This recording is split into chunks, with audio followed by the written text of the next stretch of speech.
Assalamualaikum warahmatullahi wabarakatuh. Perkenalkan, nama saya Yunas Abdul Rizik dengan NIM 2107 12 4927. Di kesempatan kali ini saya akan melakukan pengambilan nilai UAS dengan mata kuliah pembangkit energi listrik dengan dosen pengampu mata kuliah Profesor Dr. Azeni STMT Eng. Pada kesempatan kali ini saya akan membahas tentang pembangkit listrik tenaga uap Suralaya yang ada di Banten. Langsung saja masuk pada topik pembahasan. Yang pertama itu ada pengertian PLTU, kemudian ada sejarah PLTU Suralaya, kemudian komponen utama dan prinsip kerja PLTU, lalu ada kelebihan dan kekurangan dari PLTU itu sendiri. Langsung saja masuk ke topik. Yang pertama itu ada pengertian dari PLTU. Pembangkit listrik tenaga uap atau singkatan dari PLTU adalah pembangkit listrik yang mengandalkan energi kinetik dari uap untuk menghasilkan energi listrik. Bentuk utama dari pembangkit listrik jenis ini adalah generator yang seporos dengan turbin yang digerakkan oleh tenaga listrik kinetik dari uap panas ataupun kering. Lalu masuk kepada sejarah PLTU Suralaya. Kawasan PLTU Suralaya adalah kumpulan pembangkit listrik tenaga uap yang terletak di Kecamatan Pulau Merak, Kota Cilegon, Banten, Indonesia. Letaknya sedikit ke sebelah selatan dari Tanjung Pujut atau sekitar 7 km arah timur dari Laut Pelabuhan Penyeberangan Merak. Ada beberapa unit pembangkit di kawasan ini, antara lain yang pertama ada PT Indonesia Power Unit Bisnis Pembangkit Suralaya atau sering disebut dengan PLTU Suralaya Lama, yang pertama kali dibangun pada tahun 1984. Luas lahan yang digunakan untuk membangun PLTU Suralaya Lama dengan fasilitas penunjang lain adalah 240,65 hektar. Lahan yang digunakan untuk PLTU Suralaya Lama merupakan lembah yang dikelilingi oleh bukit atau hutan lindung. Unit pembangkit Suralaya pertama kali dibangun pada tahun 1984. PLTU Suralaya ini merupakan salah satu PLTU tertua yang ada di Indonesia. Dengan 2 unit pembangkit dan terus ditingkatkan hingga menjadi 7 unit pembangkit dengan total kapasitas terpasang 3.440 MW. Program proyek 10.000 MW. Presiden Susilo Bambang Yudhoyono meresmikan Pusat Listrik Tenaga Uap atau PLTU Suralaya unit pada 8 unit pada tanggal 28 Desember 2011 yang dikenal dengan sebagai PLTU Banten 1 Suralaya Operation and Maintenance Service Unit atau disingkat POMU. Sebelah timur PLTU Suralaya Unit 1 sampai dengan 7 existing, yaitu di Desa Suralaya, Kecamatan Pulau Merak, Kota Cilegon, Provinsi Banten. PLTU yang memiliki kapasitas terpasang 1 kali 625 MW ini melengkapi PLTU Suralaya 1 sampai 7 yang beroperasi terlebih dahulu sejak 1984. PLTU Suralaya sendiri melakukan 5 kali tahap pembangunan seluruh berjumlah 10 unit. Tahap pertama, 2 dikali 400 MW beroperasi pada tahun 1984, yang itu ada unit 1 dan 2. Kemudian ada tahap kedua. Tahap kedua ini sama dengan tahap pertama, itu 2 dikali 400 MW beroperasi pada tahun 1989, itu merupakan unit 3 dan 4. Lalu tahap 3 dikali 600 MW beroperasi pada tahun 1997, ini merupakan unit yang kelima, ke-6 dan ke-7.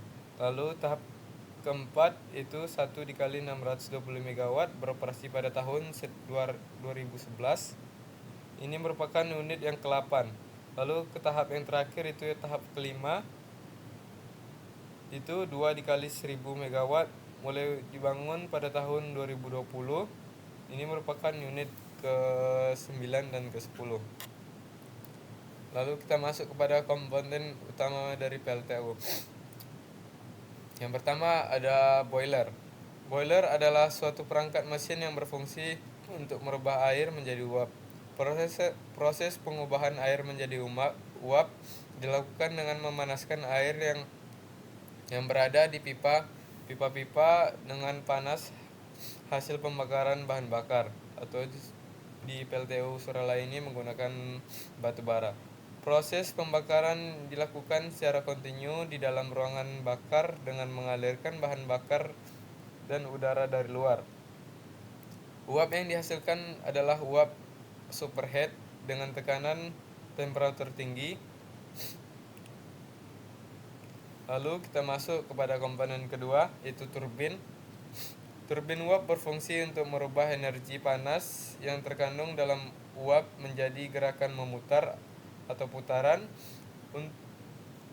Uap dengan tekanan dan temperatur tinggi diarahkan untuk mendorong sudut-sudut turbin yang dipasang pada poros sehingga poros turbin berputar.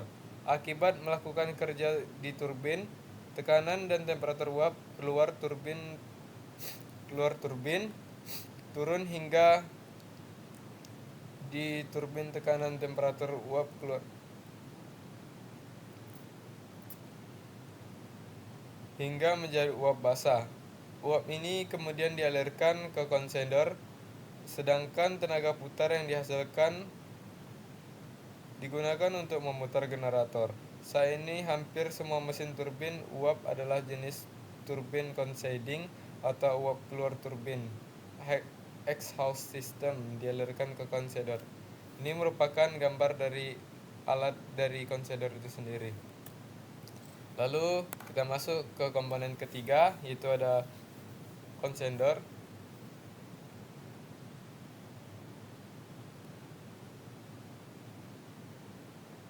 Kondensor merupakan peralatan untuk merubah uap menjadi air. Proses ini perubahan dilakukan dengan cara mengaliri uap ke dalam suatu ruangan yang berisi pipa-pipa atau tubes.